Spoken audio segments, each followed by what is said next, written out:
scenes for a bit, so that I can mute people and do whatever behind the scenes. There's always Well, like, we just grope our way to wherever we go, right? yeah, we'll be fine. Yeah. All right, you can start. All right, I will start. And we're back with Georgia O'Keefe, doing her and Alice Neal today. In both of them, the subtext and the images we look at, we're moving from looking at art by women that's largely been about the women, because of their gender, having facing particular obstacles and moving in the world in art. And with Georgia O'Keefe and Alice Neal, you then enter issues of sexuality and women in art in a new way. I mean, in the first wave of art history feminism in the 70s, one of the truisms used to be that modern art was made on the bodies of women, which that sounds pretty tendentious, but it meant something like, think of what's Picasso's very early Cubism. Well, it's the Demoiselles d'Avignon. It's those largely nude, African masked looking women, which was actually based on a theme of women in a brothel. Or Matisse, a blue nude, which shocked the socks off everybody if a woman was a blue body reclining against a landscape, or his later odalisques. So many of the experimentations in modern art were based on the subject category of women. And in the 70s, in the feminist art movement, in feminism in general, there was the thought that it's women who should be celebrating women's bodies. It's not the man's province to do that. And that gets involved in the subject matter and the presentation of some things we're looking at today. Now that's a little bit leaping ahead because I always have to go back, and I want to go back to something more evident in Georgia O'Keeffe's early works, and then it sort of gets assimilated in everything else. And that's her interest in abstraction. I said last time that she was fortunate to spend some time studying with and have the book by this American art teacher, Arthur Wesley Dow, who said that the important thing to do is to start with the forms of art, the shapes, the colors, the composition, and find your own expression in it. So it's a kind of more subjective and abstract view. And Kandinsky was working with the same kind of, it must have been just in a universal air. He was doing that in Eastern Europe, and he wrote a book called Concerning the Spiritual in Art. In both of them, their analogy was with music, saying that that is a completely expressive art form that's not literary. Now, what's meant by literary is not that it's a text, but it's not anything you can put into words. It isn't anything you can verbalize, like flowers in a vase. So she's experimenting with that in herself. And she did say, even early on, that she knew there were things in her that she didn't have a language to say, either a visual or a verbal language. And these were her first forays into it. So I want to show you a little more of them. And in doing so, I'm bringing them because I want you to notice what I've been noticing, is how much those same forms appear through all her art, no matter what the subject is. So when she talks about it being something from within her, that's kind of like a deep validation of that. So that drawing you just looked at was from 1916. And here's this one she called Music. It's a oil painting from 2 years later. It's about 3 feet high. So she is especially making the analogy with music. And I don't know if you would say, this looks to me also extremely organic and fleshly, partly in the colors, in the soft turning corners in this, because I often say, this refers to a woman's genitals. She never said that. As I said, she was vehemently against any Freudian interpretation or purely sexual interpretation of her art.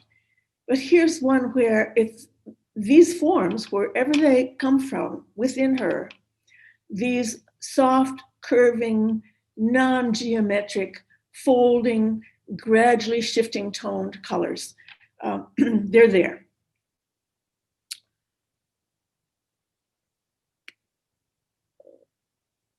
And that's this drawing that I mentioned last time, where the curator tasked with writing the text for this for the Metropolitan Museum was drawing analogies of maybe this is a flame, maybe this was a river, this could be trees on a hill, maybe this is mountain peak, maybe this is lightning, searching for something in nature as an analog. I'm going to look at how often these forms, this curve, these sort of bulbous topped forms appear. I thought, well, there's another way we could look at it. Maybe she said, I want to do some zigzag lines. I want to do some curved lines. I want to do some purely open shapes. Let me do something a little bit closed, just a sort of grade, then darker and darker. Let me see the contrast of dark against light. Here, a very sudden contrast. If she were exploring purely the formal terms, I don't think you could ever say a person does just one or the other. But here's another one she did of music. This one, 1919, 1920. And she said around this time, she did a number of paintings that were with the idea that music could be translated into something for the eye.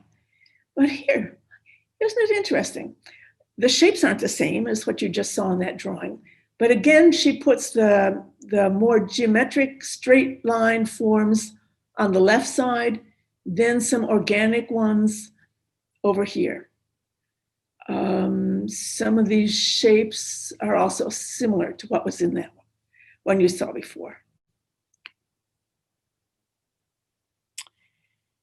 And this one, which she calls blue and green music. And this is, well, about 1920. I think this also recalls flower forms. Isn't this like the pistils in a flower? Looking down into the center of it. Or again, you can say this is a feminine image. I also read a suggestion that this sort of referred to kachina dolls from the West, that they're often shown with a kind of a dome-shaped top of the head. But these are, we're just groping for something to pin them down in the observable world instead of being able to satisfy ourselves with just looking at them as forms.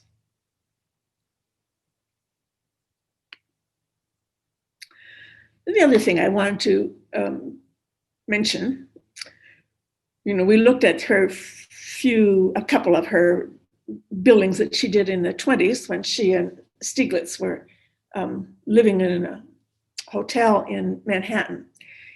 In this one, you'd say the forms, these crisp-edged forms, are so unlike what we were looking at, but that same subtle gradation of colors, and now those curved forms, those meandering, curving lines go into the clouds.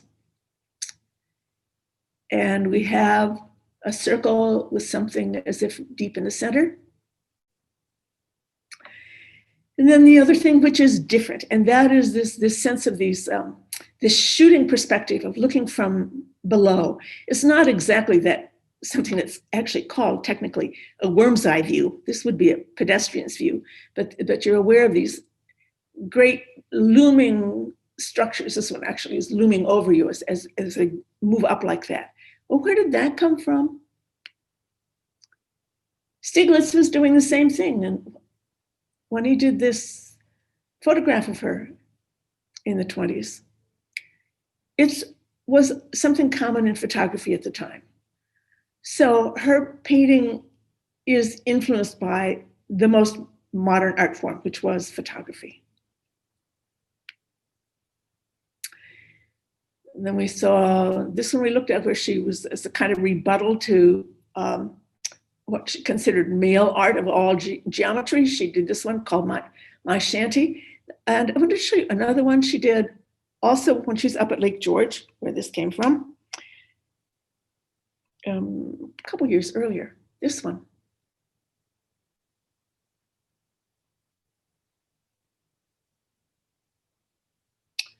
So look at this.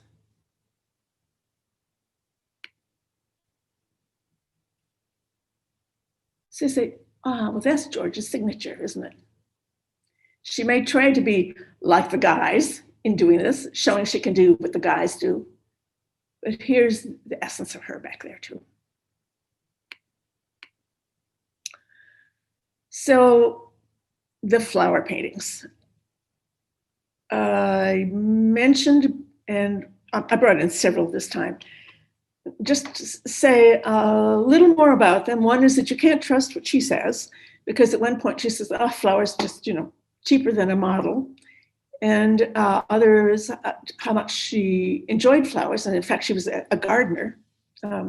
She enjoyed gardening very much. Look what we have in the center in this one, right? In these petunias,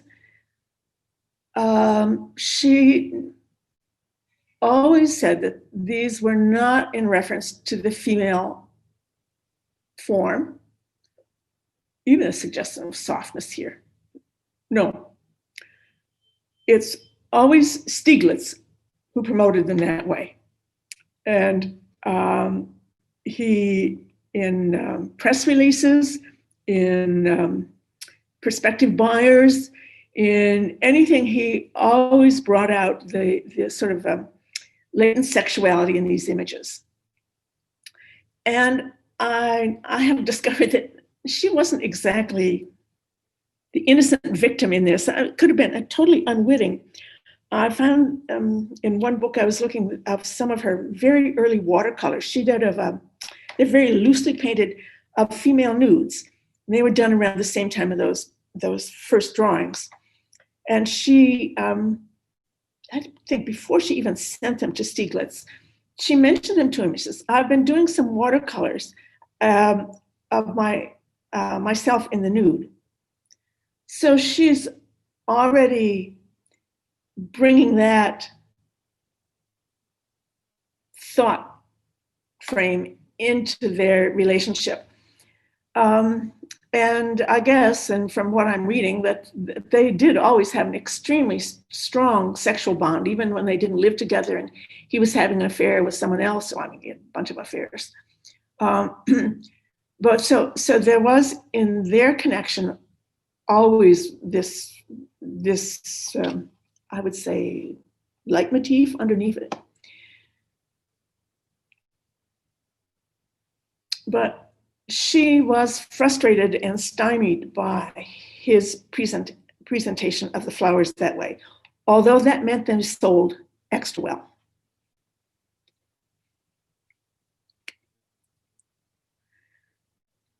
Now, one of their friends, another person who was in Stieglitz's stable of artists that he supported was or advocated for, was the photographer Paul Strand.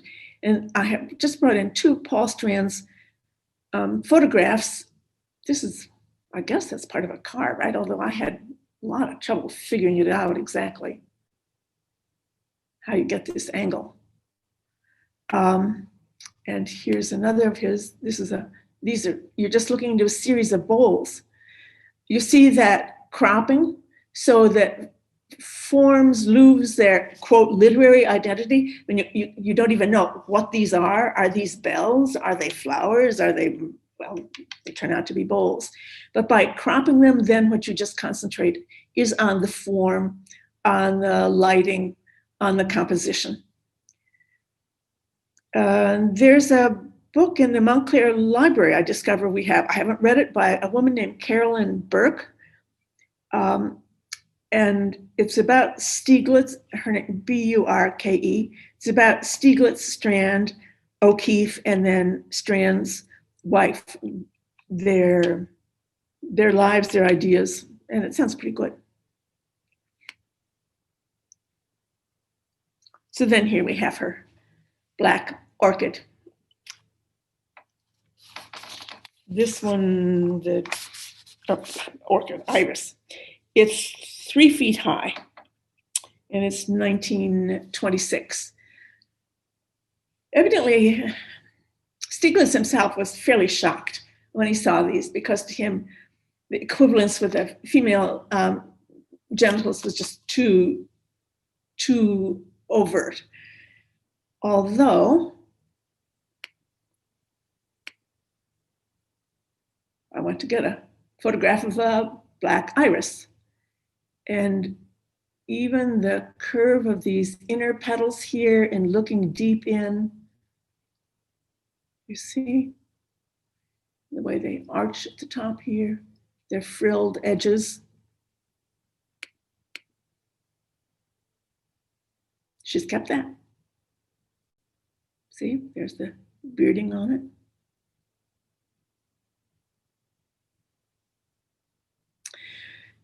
In most of the works that she did throughout her life, she would work in series, sometimes series lasting over several years. So when she would take a flower, she would often do a series. Evidently, these, particularly the black irises, were quite a specialty, only available in florists for like a month, a year. And so they had kind of an exotic or appeal to them. But then, you see, same line as in the clouds, right? And this kind of notching of these petals, oh, I looked at those photographs of the iris, and yes, they're there.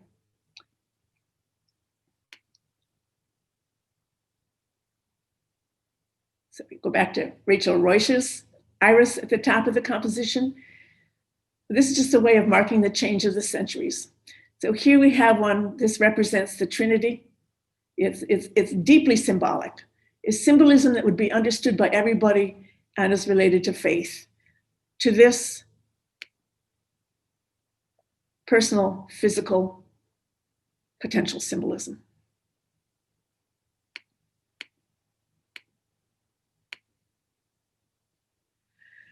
So, as I say, she was always, no, that's not what they are. However, in the 70s, the feminist artists and feminist art historians also would not take her protestations seriously. This is Judy Chicago's The Dinner Party. Some of you may have seen this in the Brooklyn Museum. She did this in the second half of the 70s. She did it in collaboration with a number of people. It's celebrating women's achievements throughout Western history. And it's a combination of fabric and a lot of ceramic work here in this triangular feminine shaped table. And on one side, it's the culmination, the last two settings, the one over here, and then this one. This is Virginia Woolf, and here's Georgia O'Keeffe, that they were the final feminist statements. And this is made very much more sexual and based on the flowers. So the first feminist art historians of the 70s were celebrating Georgia O'Keeffe for her frank sexuality. There she is, almost like a pawn, being used in this argument by Stieglitz to get patrons at one point and then feminist art historians at another point. I think that's, anytime you produce anything in the public, you're vulnerable to anything like this. It's kind of funny. So I'll give you a couple of her other flowers. She did a number of cannas. There was one letter from Stieglitz writing to someone saying, this year, no cannas. But just to remind you, the flower, full bloom, those two, and then hers. This one's 1924, and it's about a little more than 2 feet high.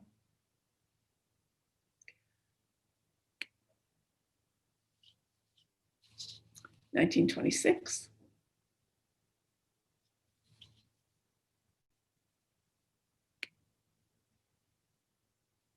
1927. So she found such richness of form that she could work within these. There is one thing that plays out through all the flowers, evidently. I haven't looked at enough. I'm taking the word of what I read on this because I haven't seen enough of them to be sure. But it said that she moved largely from those really intense close-ups to more and more descriptive, showing the whole full flower, partly as a way of distancing herself from that sexualizing of the imagery.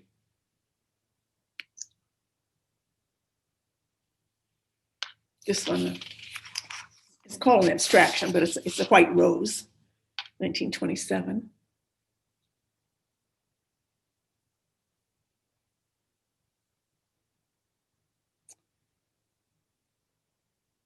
And then you see as she literally pulls back. This is a Jimson weed. This is in the Crystal Bridges collection, I think. Yeah, in Arkansas. When this was sold to the museum, or when it was in Sotheby's in 2014, this is just for the American part of you, this information, which is that it was sold for $44,405,000. The most expensive artwork ever sold that was made by a woman. Is only a certain number can? No, I think up to 300. Someone needs to mute. So here it is, and here's the flower. It's a common plant, mildly hallucinogenic, mildly poisonous, but found almost everywhere. And she did a series of that too. So she's doing exotic flowers, she's doing weeds, she's just drawn to them. She also does a series of leaves for compositions. And then this one, Oriental Poppies, is 1928. This one to me is quite astonishing because that looks so much like a photograph and so unusual for her in how much it comes out toward us here, instead of something that's receding back that we're looking at.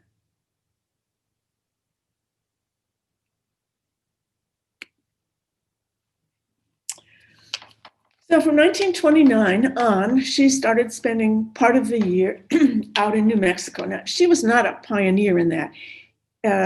From the time there were really reliable trains going out, especially to the New Mexico and around the Santa Fe area, there were a number of artists centered in New York who would go out there for the climate, for its exoticism, just for the wonderful light.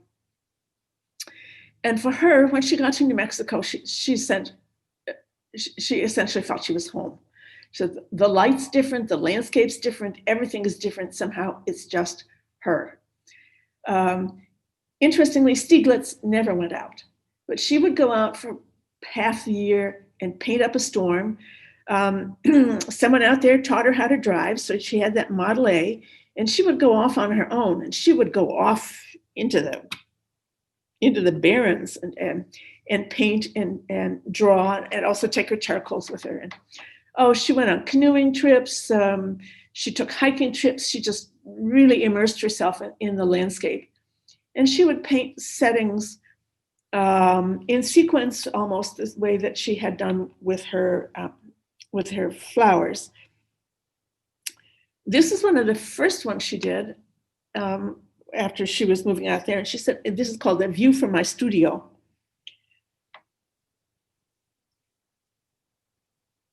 And she's, of course, here are those forms. Oh, there's that characteristic. But this vividness of the color, look, these were the landscapes.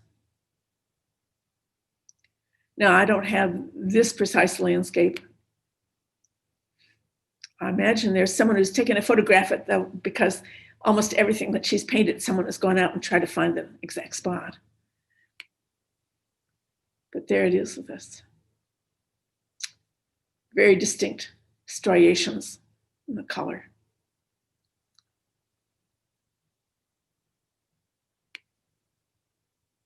Or here. This one's what, taken from a car, huh?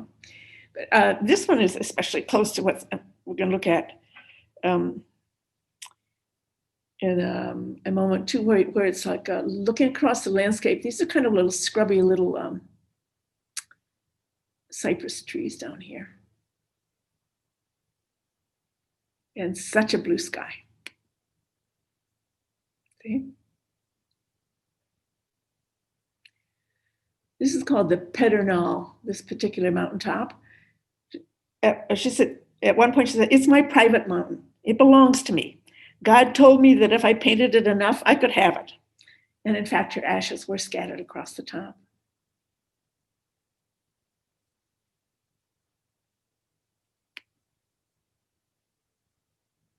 This is her house. She ultimately had two. One at Ghost Ranch, which is now a big Presbyterian retreat, thousands of acres.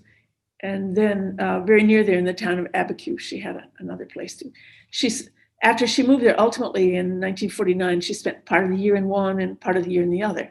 So she always had this habit of refreshing herself by shifting locations.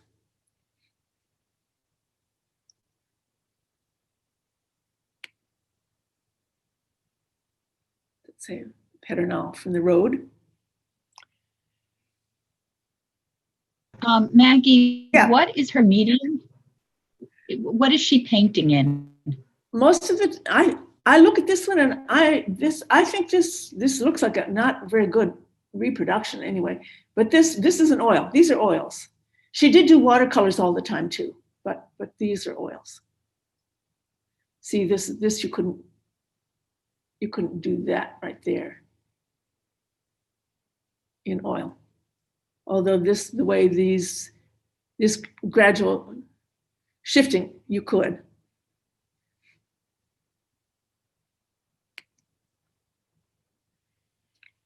In the landscape she liked very much, she called the Black Place, and this is a photograph of it. She said from the distance it looked like a mile-long procession of elephants, the backs of elephants. But she came back here, not only hiking it all, but again and again and again, doing these crevices where the rocks sort of stream down, where when there's the rare rain, it would come as well.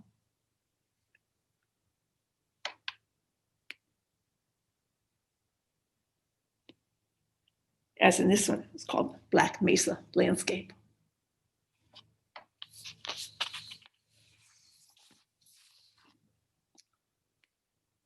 Here's another one, the Black Place. So you see, she does, well, she maintains the fidelity to place in the shape of the hills and the shift in the colors, but she's certainly not repeating herself.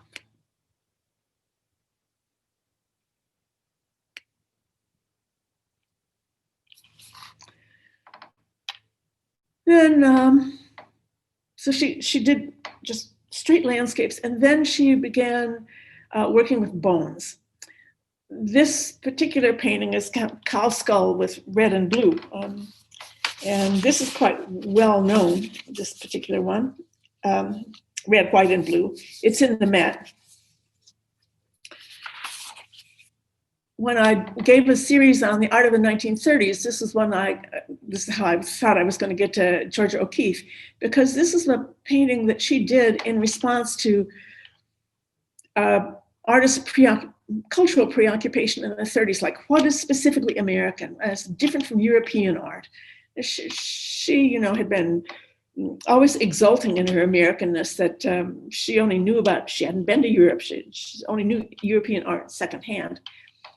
But so when she did this one, by putting in those stripes of color, that's the American quality. And she said, this is an American landscape out here with these bleached bones that you find in the wide open skies. And so she does this. And this skull she actually found and brought it back to New York City for it. Doing this later on, she went out and collected a whole barrel of bones and brought them back. She said, evidently she was surprised in the beginning. She said, there are no flowers out here. So instead of flowers, she began to do bones.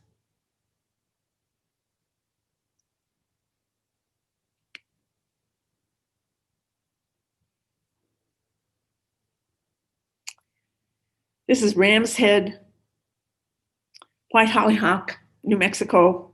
And this is in the Brooklyn Museum. It's about 3 feet across. I alluded to these last time. Oh, here's that curving form. So yes, these are bones she found. And this is the little hillocks that she could see from her house. She does introduce a hollyhock.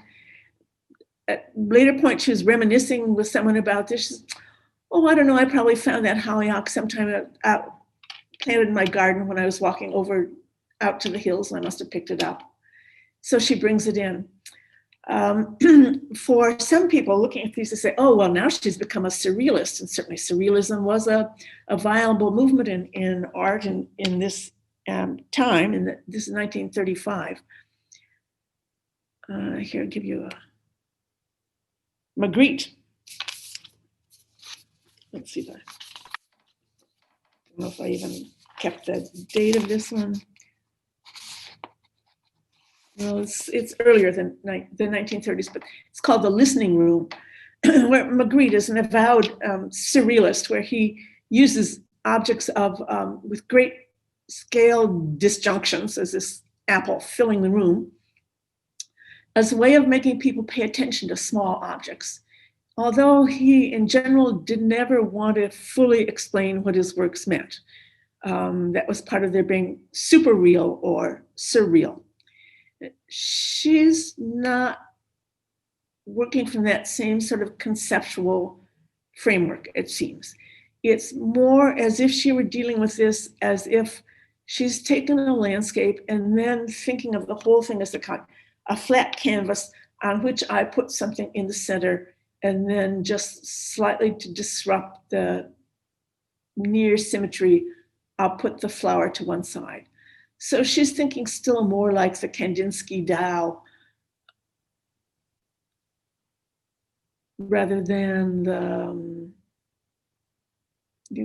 startle you out of your ordinary habits of thinking by looking at it. And she does a number like that. Here's another one. From the faraway nearby, an antelope's horn. The faraway, so this is kind of like an in-joke between her and Stieglitz, because she called the faraway anything west of the Hudson River, is the thing, that was the Manhattanites' point of view. And they're in their copious correspondence to each other, they talk about faraway and nearby, their sense of this kind of elastic relationship between them.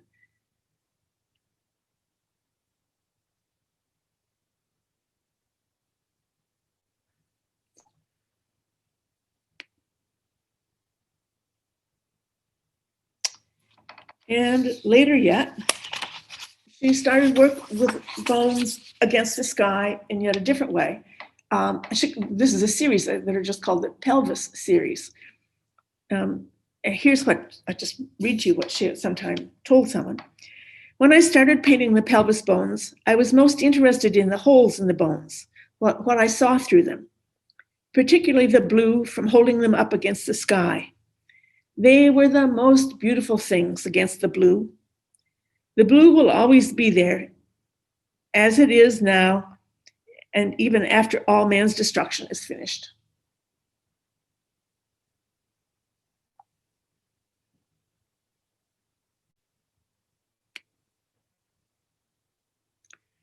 I brought in only two from later in her career. She ultimately had to stop painting because she suffered from macular degeneration.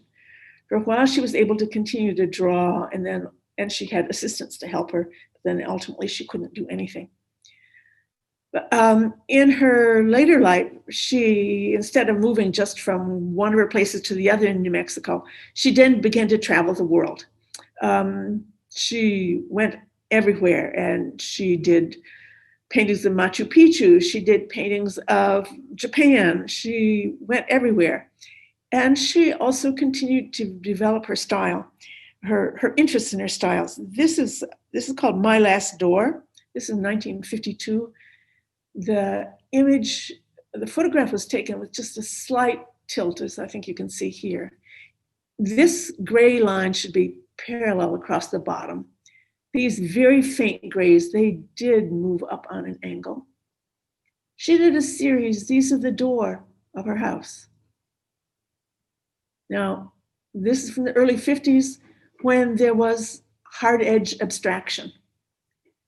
So she's maintaining the same subject she always has, but she is also absorbing and moving along with the currents of what was happening in contemporary art. That's pretty laudable for what she's in her 70s doing that. The last one I brought in is called From the River, 1959. I think it looks like one of her early works, wouldn't you? This is looking at a river. Aha, this time it's a river. It's not meant to be a flame. And this is a river seen from an airplane. She did a number of views from planes of landscapes.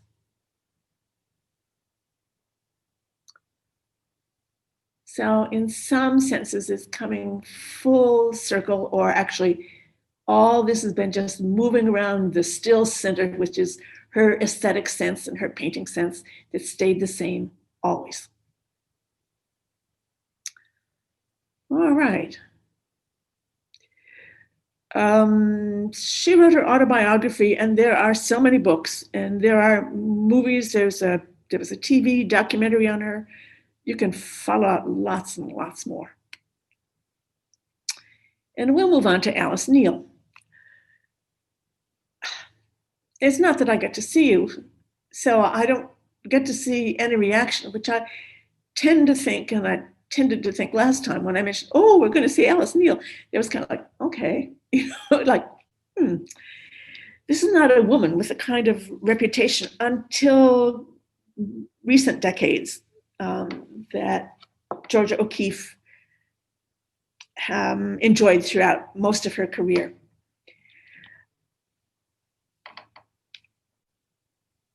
So there you have her. She was born in Upper Merion, just outside Philly, to a repressed and repressive family. And now you're all strapped in for what you're going to see next. Here's her self-portrait. So I'll say only a little about her life while we look at this self-portrait of her. I'm going to start with just almost an epigrammatic statement by her that is like sums up her life. It says, I went against the grain and you get punished for that. This is a woman who did not follow, she did not move at all in her interests during the rise and demise of abstract expressionism or pop art. She followed her own star always. As you would see in this, her self-portrait, which she did when she was 80. This is from 1980. And it's in the National Portrait Gallery in the Smithsonian. It's 4.5 feet high. We'll see her standing next to it in a minute. So she's a really uncompromising artist. She said she was a collector of souls. She's best known for her portraiture. She did do some other paintings as well. So she grew up in this congealed family atmosphere. She went to what was called the Philadelphia College of Art for Women. It's now called Moore College. And at some point, she deplores her looks. Not at this point. She's frank about what she looks here. She says she always looked like a Wisconsin milkmaid. Now, you just dealt with someone who was initially in her youth a Wisconsin milkmaid, because that's what Georgia O'Keeffe's background. But Alice Neal just looked like the wholesome, ordinary American. And she was driven by anarchic impulses and a chaotic personality and a flaming erotic desire. So her life is the most interesting, melodramatic, and desperately sad at sometimes story. She married, and I'll show you his picture in a minute, a wealthy man from Havana. And for a brief time, they moved down there. Both of them were strongly involved in socialist and communist causes. They were able to live off his family's wealth, but then they came back to the US, and in their who knows what kind of state of mind, there began what for Alice Neal was true for most of her life. She lived in abject poverty. I'll show you one. She had 4 children. And for her, originally, one reason she was held back from marrying this guy that she was so immensely attracted to was that she was terrified that having children was going to interfere with her painting. And that's something I didn't mention with the other artists. I just sort of blithely said, oh, this person had 11 children, this one had 5, and only 2 of them lived to adulthood. Because that was at the time when, however traumatic that would have been, and especially for a woman continuing her career while she was pregnant, there was always help with the children once they were born. And you had the devastation of their deaths. That was the kind of thing suffered by everybody at the time. Alice Neal did not have help, and her first child died from diphtheria, probably because they couldn't afford the medicine and they couldn't afford to heat the apartment where they were living in New York City. Her second child, her husband took away with him back down to Cuba. He left, and she only saw the child once after that. She soon had a breakdown and was in a mental institution for a year. She had a series of affairs. They tended to be, some of them, quite violent. One then destroyed a lot of her work. The other one was abusive to her, and she then had 2 later sons, abusive to one of the children. The older son was almost blind because he suffered from malnutrition as an infant. So it's a terribly, desperately difficult life. And she painted through it all. There was nothing that could impede her interest in that or her interest in humanity, as we will see. But her utter frankness you get in this. And what she said about herself says, well, I got a Mother Hubbard body. But do you know how she's breaking all the rules? As a well, what rules have we seen? Let's just be reminded of Self-Anispa's self-portrait. Pure, pious, well-dressed, modest, self-contained.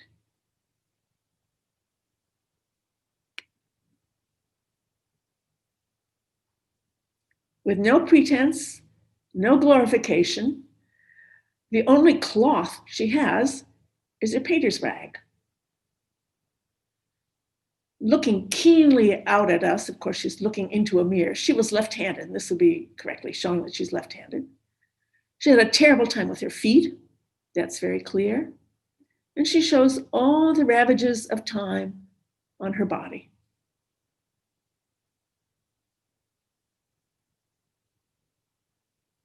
Okay.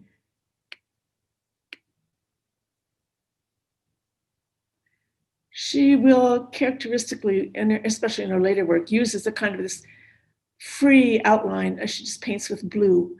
And then with all these different colors in here, which this is going to be her most, say, style from the 70s on. And then Montclair Museum has a work like this. But you see, there's more that's typical of its contemporary art or modern arts sense of revealing all, so that you can enter into a painting, you enter into the painter painting the work. Look at here, you can see her former drawing of the back of the chair, which she has now abandoned and shifted.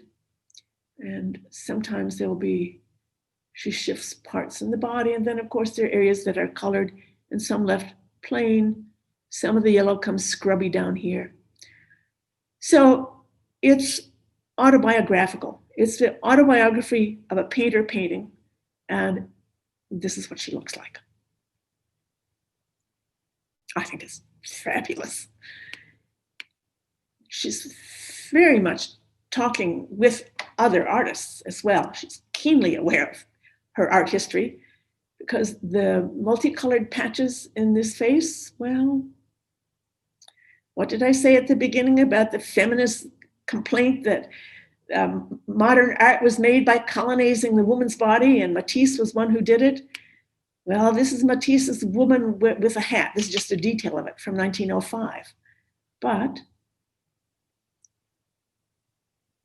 of course, this is her rejoinder, or her, you're not going to say it's an appropriation, but her response to that. I have such a crush on her. And there she is when this painting was exhibited. And as I said, she had just terrible feet. And there they are, in these almost bedroom slipper shoes.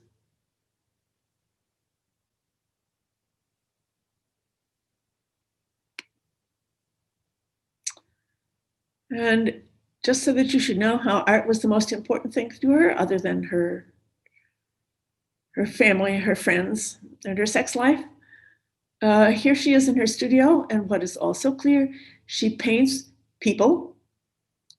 And she's painting them because she wants to, not on commission often, and these are not sold.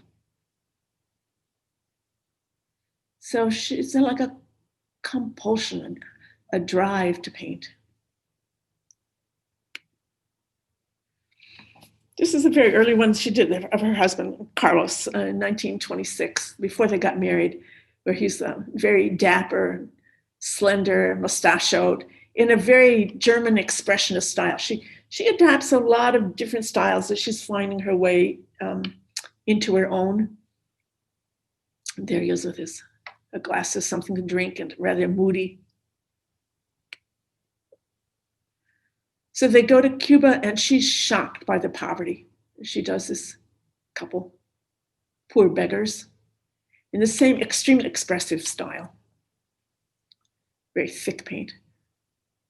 And the two of them, they painted all the time. They were in a group of artists, they just painted. They would go down on the street at night and they'd paint what they found. But then, not too long after their first daughter was born, they came back to the States because it's clear she was not at home in Cuban high culture and her in-laws were not comfortable with her.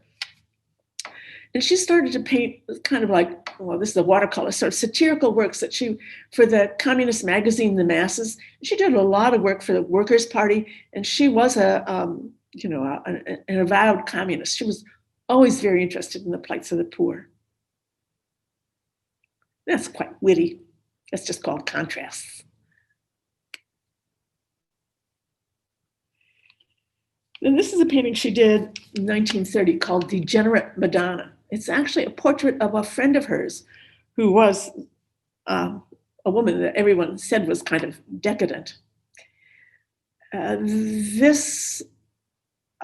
are parallels in German expressionist painting to this kind of style. This she first exhibited at the Washington Square Outdoor Art Show. Catholic Church protested it had to be taken down. She's known for doing images of mothers and children, not with the Madonna sense, but rather mothers and children with all the labor and travails that, as well as love that comes with childcare.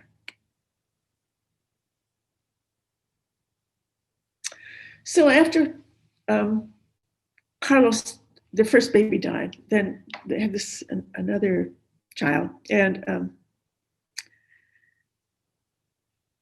Carlos took her to Cuba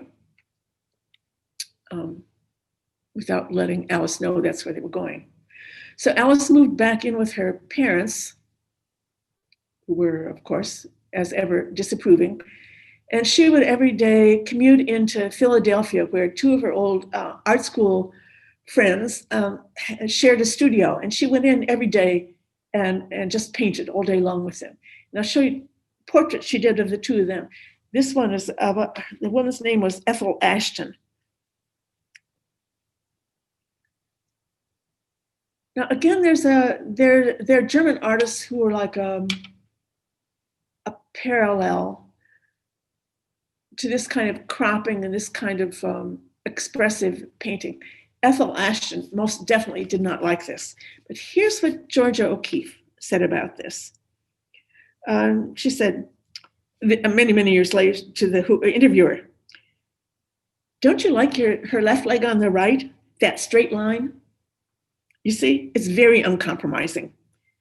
I can assure you there was no one in the country doing nudes like this. And also it's great for women's lib because she's almost apologizing for libbing." So she's got a sharp tongue and a sharp mind, and she's looking at this both as art and then this commentary. Well, it's actually a commentary on the plight of women artists.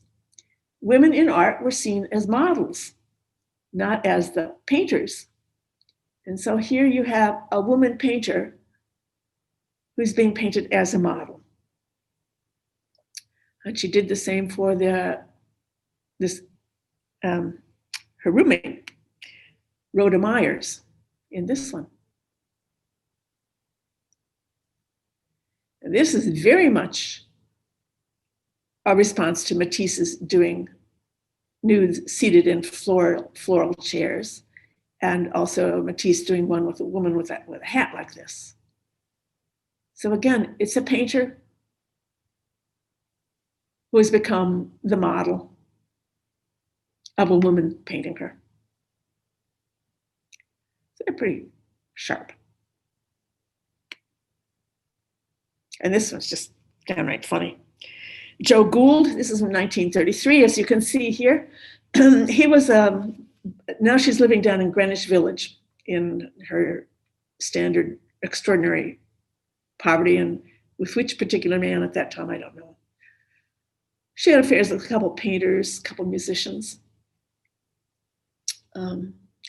Joe Gould was a Greenwich Village eccentric. And in this, later, well, he was in a hospital for the insane for a while. And then he claimed that he was writing a book about life in the Greenwich Village. And there were, I think, a couple of newspaper people involved, sort of trying to encourage him to do that. Whether he led this kind of sexualized life or if this is Alice Neal's projection, I don't know. But it's just really pretty funny. And her comment about this is pretty funny too. She says, it's an advertisement against circumcision. But it's also about art, because this kind of like red scrubby background in this sort of like barely covered canvas here, these are like Pompeian wall frescoes, which are full of erotic images of Priapus. So it too is related to art. And this is her daughter. This is when her husband brought her back to the States to stay with Alice, who had a summer place at Spring Lake. And so this girl's name is, well, they called her Isabella.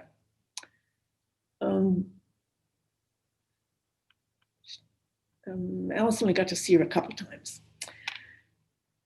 So, and this girl was originally, when she came up, she was about 4.5. And this painting, I was like, the nudity is unexpected. And the quality here, you could look at this. Do you see that there is a psychological portrait in here? You know that this is like a pose of defiance, like standing there, if you're a kid, having to stand still while your mother paints you. I mean, what a torment. And what a torment for the mother, too, to keep your child in place so you cannot move because I'm painting you. The lover she had at this time, soon after this painting was done, destroyed it. And so immediately she repainted it. So it somehow had some really great meaning to her. But this is also related to art. Because the year before, Museum of Modern Art had gotten Cézanne's The Bathers. Well, look at that pose.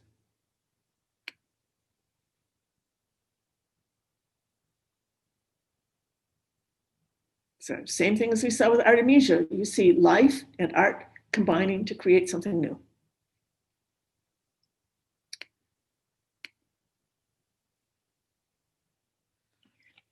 Just give a couple more and we'll see if I get us to something.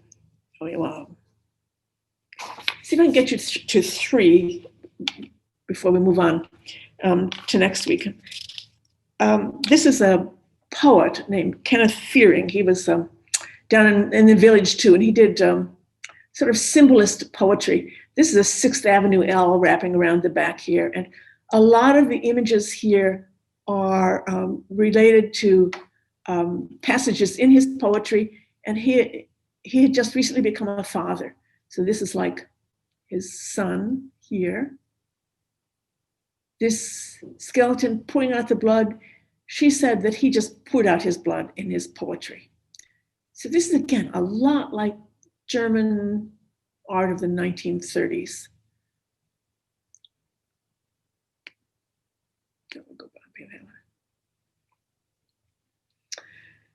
Well, she moved from Greenwich Village up into Spanish Harlem when she was having an affair with a musician.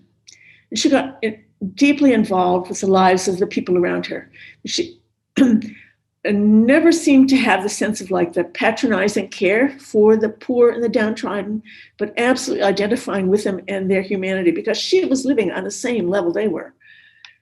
So this was the brother of her lover. And it's just called TB, Harlem, because this man had tuberculosis.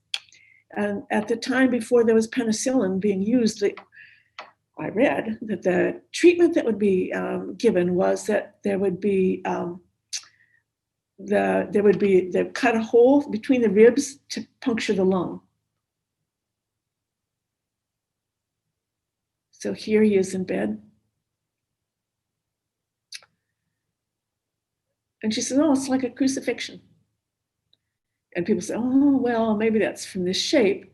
But it's also the theme of Christ who on the cross was pierced in the side and blood and water poured from his side.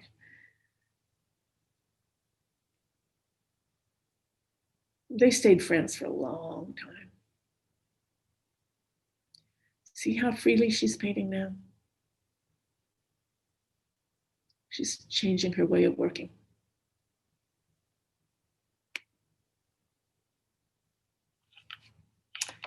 And here's her second son, Hartley, who was 2 at the time. This is their apartment in Spanish Harlem. It's essentially a 1-room apartment with a little bit of a kitchen annex with a curtain to pull it off, the bedroom area, this the living room area. And you see, there's her self-portrait in the mirror as she's painting her son as the available subject. And here she's keeping him busy by keeping him on the rocking horse, and he does not look at all happy about it. She later talks about how in her portraits, she goes for the interior life and then just wraps it in the exterior. And that there were friends of hers who refused to pose for her. She's asking people to pose for her. She's not being commissioned to do these. Oh, of course, she wouldn't have her family either. But the old friend says, she was looking at you like an X-ray. And someone else said, she turned a person inside out. If she did a portrait of you, you wouldn't recognize yourself, what she would do with you. She'd almost disembowel you. So I was not afraid to pose for her. How absolutely unmaternal that image is.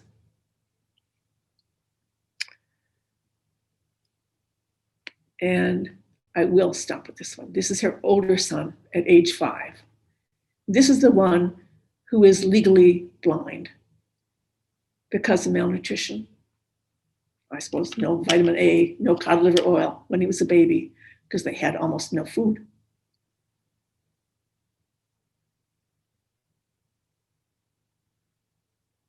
And she can re-forward that's her son. And that's his history. And she's the cause of that history.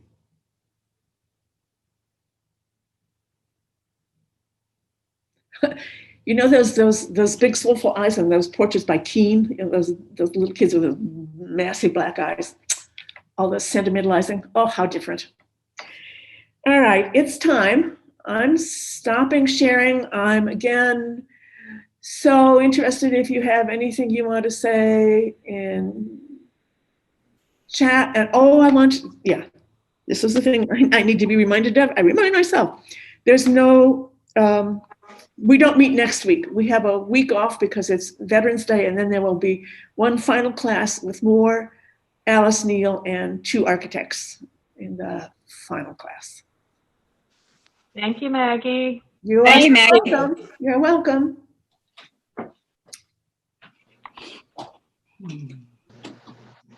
Any more for chat? Let's see. Oh dear. Yet again, Jeff has on Stanley Tucci's film, Joe Gould's Secret, we should look at. Anything, anybody else? No? Oh. All right. No, thank you very much. Well, that's unusual. Fine. No, there's, it's like, I think everybody's, I'm going to assume it's partly people are just like, it's a gut punch. Some of these pictures, and also being up in the middle of the political scenes is pretty much a gut punch too. So you're right. In case you're wondering, Susan Sarandon played Alice Neal in that movie. All right. Oh, okay. All right. Wow. Yeah. You are, I tell you, you're a walking encyclopedia of these things. Marvelous. Maggie, was she eventually able to earn her living from her work? Yeah, she did. We'll get to a portrait that she did of Andy Warhol next time. But toward the by the time of the 60s and 70s, she was a kind of a fixture in the art world, and Andy Warhol asked her twice to paint his portrait, and she finally relented and did it. But most of the time, her work didn't sell. I was thinking, I wonder if it's different now, because when I went through looking at all these, this was interesting, much new to me, Joy. Most of them it's just the works are in the collection of her 2 sons, rather than there are a few in museums. Okay. Well, thank you again. Thank you. Oh, yeah. Thank you. Yeah. Thank you. Thank you so much. Thank you. See you in 2 weeks. See you in 2 weeks. You. Thank you. Bye-bye.